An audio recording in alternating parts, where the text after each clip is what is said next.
بسم اللہ الرحمن الرحیم۔ السلام علیکم ورحمۃ اللہ وبرکاتہ۔ بسم اللہ الرحمن الرحیم۔ عزیز شرکا، امید ہے آپ سب خیریت سے ہوں گے۔ آج ہم لیول نمبر 1 کا سبق نمبر 42 پڑھیں گے، جس کا عنوان ہے اسم ظرف، ظرف زمان۔ اس سے قبل سبق کے اندر ہم اسم ظرف کی تعریف پڑھ چکے ہیں کہ اسم ظرف ایسا اسم ہوتا ہے جو فعل واقع ہونے کی جگہ یا فعل واقع ہونے کا وقت بتاتا ہے۔ تو پچھلے سبق کے اندر ہم نے فعل واقع ہونے کی جگہ کے اعتبار سے بحث کی تھی۔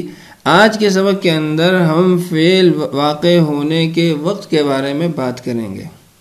تو آئیے اپنا سبق شروع کرتے ہیں اور حسب معمول چند مثالوں سے اپنے سبق کی ابتدا کرتے ہیں۔ آپ اپنی اسکرین پہ چند اردو کے جملے لکھے ہوئے دیکھ رہے ہیں۔ میں طلوع آفتاب کے وقت گھر سے نکلا، حسن طلوع فجر کے وقت بیدار ہوا، ہماری ملاقات کا وقت 3 بجے ہے، حسین کی واپسی کا وقت کل ہے، علی غروب آفتاب کے وقت آئے گا، ٹرین کے نکلنے کا وقت قریب ہے۔ ان تمام جملوں کے اندر جو مشترک بات ہے وہ یہ ہے کہ تمام جملوں کے اندر جہاں فعل واقع ہونے کی خبر دی جا رہی ہے وہیں پر فعل واقع ہونے کا وقت بھی بتایا جا رہا ہے۔ پہلے جملے کے اندر آپ دیکھیے، میں طلوع آفتاب کے وقت گھر سے نکلا۔ گھر سے نکلنے کا عمل کب ہوا؟ طلوع آفتاب کے وقت، تو فعل واقع ہونے کا وقت بھی بتا دیا۔ حسن طلوع فجر کے وقت بیدار ہوا، اب بیدار ہونے کا عمل، بیدار ہونے کا فعل کب واقع ہوا تو وہ بھی بتا دیا، طلوع فجر کے وقت۔ ہماری ملاقات کا وقت 3 بجے ہے، اب یہاں پہ ملاقات جو ہوگی اس کا وقت بھی بتایا جا رہا ہے۔ حسین کی واپسی کا وقت کل ہے، اس کے اندر بھی واپسی کا وقت بتایا جا رہا ہے کہ کل ہے۔ علی غروب آفتاب کے وقت آئے گا، اب غروب آفتاب کے وقت علی کے آنے کا وقت ہے۔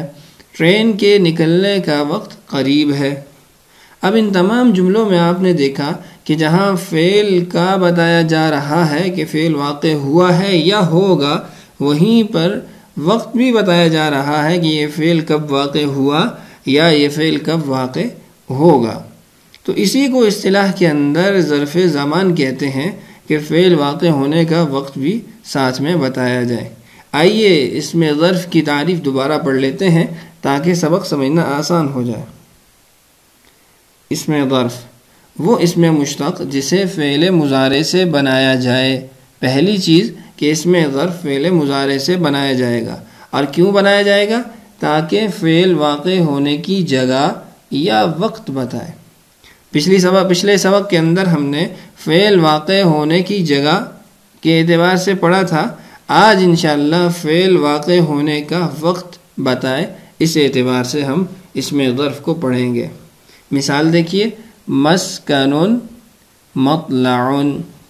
مسکنن کہتے ہیں ٹھہرنے کی جگہ، سکن یسکنو سے گھر کو مسکن کہا جاتا ہے، اور مطلعن طلوع ہونے کی جگہ کو بھی کہا جاتا ہے اور طلوع ہونے کے وقت کو بھی کہا جاتا ہے، طلع یطلع۔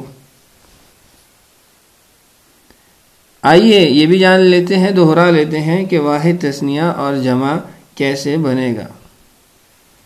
واحد کا صیغہ تو ہم بنا چکے ہیں، مفعلن کے وزن پہ بنے گا۔ تثنیہ کا صیغہ الف اور نون آخر میں لگانے سے بن جائے گا مفعلانی، اور جمع کا صیغہ الف لگانا ہے فا کلمہ کے بعد اور عین کلمہ کے نیچے کسرہ آ جائے گی، زیر آ جائے گی، تو مفاعلو بن جائے گا، مفعلن مفعلانی مفاعل۔ آپ اس کو مسکنون سے بھی پڑھ سکتے ہیں، مسکنون مسکنانی مساکین، مطلعن مطلعانی مطالع۔ تو امید ہے اس میں ظرف کی تعریف آپ کے ذہن میں تازہ ہو چکی ہوگی۔ تو آئیے جس قاعدے کے تحت ہم نے ظرف مکان کا صیغہ بنایا تھا اسی قاعدے کے مطابق ظرف زمان کا صیغہ بناتے ہیں، اور جن اردو جملوں سے ہم نے بات کو سمجھنے کی کوشش کی ہے ان اردو جملوں کی عربی کے اندر ٹرانسلیشن بھی کر لیتے ہیں۔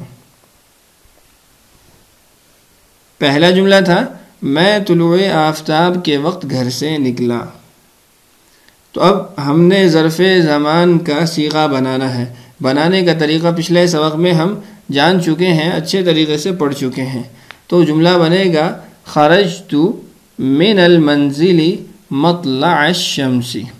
خرجت میں نکلا، من المنزل گھر سے، مطلع الشمس سورج طلوع ہونے کے وقت، آفتاب طلوع ہونے کے وقت. مطلع یہ صیغہ بنا. ہماری ملاقات کا وقت 3 بجے ہے. ہماری ملاقات کا وقت موعدنا. الساعۃ الثالثۃ علی غروب آفتاب کے وقت آئے گا. یأتی علی مغرب الشمس. مغرب یہاں پر اس میں ظرف یعنی ظرف زمان کے لیے استعمال ہوگا. اگلی مثالیں دیکھیے. حسن طلوع فجر کے وقت بیدار ہوا. استيقظ الحسن مطلع الفجر. استيقظ بیدار ہوا، الحسن حسن، مطلع الفجر طلوع فجر کے وقت. مطلع. حسین کی واپسی کا وقت کل ہے. مرجع الحسین غدا. علی غروب آفتاب کے وقت آئے گا. یرجع علی مغرب الشمس. تو آپ نے ان تمام جملوں کے اندر صیغہ ملاحظہ کر لیا کہ ظرف زمان کے لیے کون سا صیغہ استعمال ہوتا ہے. ظرف مکان اور ظرف زمان کے اندر صیغے کے اعتبار سے، صیغے کی بناوٹ کے اعتبار سے کوئی فرق نہیں ہے. وہی 2 وزن ہے، مفعل اور مفعل.